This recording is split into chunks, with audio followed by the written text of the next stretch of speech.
மீண்டும் உங்களை நாம் சந்திப்பதிலே மிக்க மகிழ்ச்சி அடைகின்றோம். நான் இலங்கையில் இருந்து பதுளை போதனா வைத்தியசாலையில் இருந்து வைத்தியர் கிருஷான் வேதநாயகம். நாங்கள் பார்த்து கொண்டிருக்கின்ற விடயம் ஆண்களுக்கு ஏற்படுகின்ற பிரச்சனைகள் பற்றி, அதாவது ஆண்மையின்மையை பற்றி நாங்கள் பார்த்து கொண்டிருக்கின்றோம்.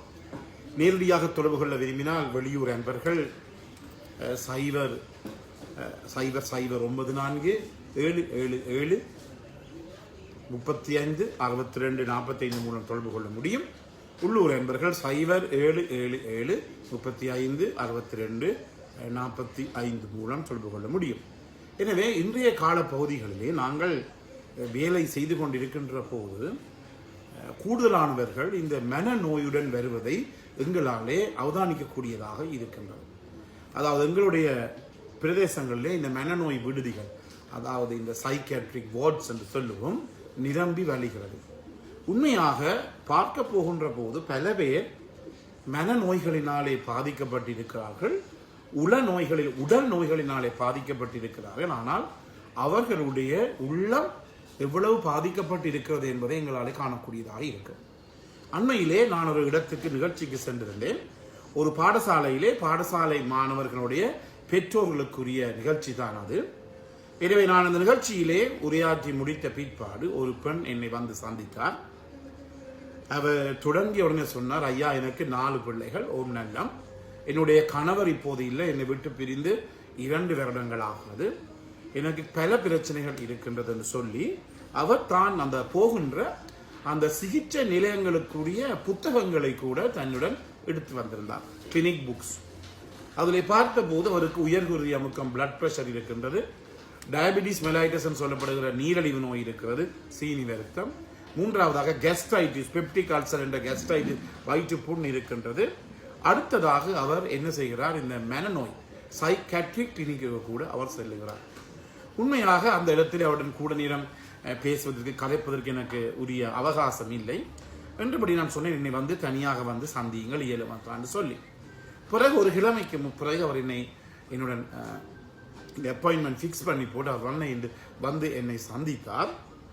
உண்மையாக பெரிய கவலையாக இருந்தது. அவர் எல்லா சிகிச்சை நிலையங்களுக்கும் செல்லுகிறார். ஆனால் அவருக்கு இருக்கின்ற அந்த உண்மையான பிரச்சனையை ஒருவருமே ஐடென்டிஃபை பண்ணவில்லை, ஒருவருமே அடையாளப்படுத்திக் கொள்ளவில்லை. அதன் பிற்பாடு நாங்கள் பார்த்த உண்மையாக அவருடைய வயது 36 வயது, 4 பிள்ளைகள், 8 வயசுல இந்த பிள்ளைகள் இருக்கிறார்கள். கடைசி பிள்ளைகளுடைய வயது 2 வயது.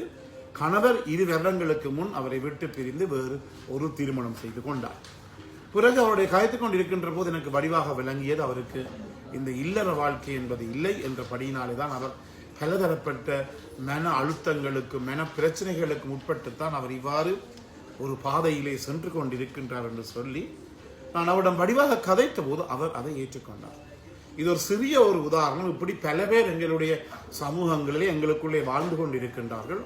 அவர்களுடைய இல்லறை வாழ்வானது பாதிக்கப்படுகின்ற போது பலதரப்பட்ட பிரச்சனைகளை அவர்கள் உள்ளாகிறார்கள். இல்லற வாழ்வில் சொல்லுகின்ற போது செக்ஷுவல் லைஃப், பாலியல் வாழ்க்கை அவர்களுக்கு இல்லாமல் போகின்ற போது பல உள நோய்கள், அதாவது உடல் நோய்கள், அதை நாங்கள் சைக்கோசோமேட்டிக் டிசார்டர் என்று சொல்லுவோம். அதாவது மனதிலே இருக்கின்ற பிரச்சனை வெளியிலே வராமல் அது ஒரு உடல் நோய்களாக வெளியிலே வருகிறது. அதை நாங்கள் சைக்கோசோமேட்டிக் டிசார்டர்ஸ் என்று சொல்லுவோம்.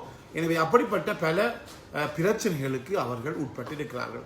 எனவே இதிலே இருந்து நாங்கள் சொல்ல வேண்டியது என்னவென்றால், செக்ஷுவல் லைஃப், பாலியல் வாழ்க்கை மிகவும் அவசியமானது.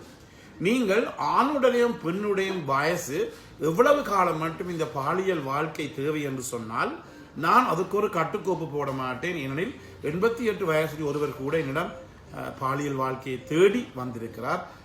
செக்ஷுவல் லைஃப்ல இருக்கிற பிரச்சனை கதைக்கு என்னுடன் வந்திருக்கிறார்.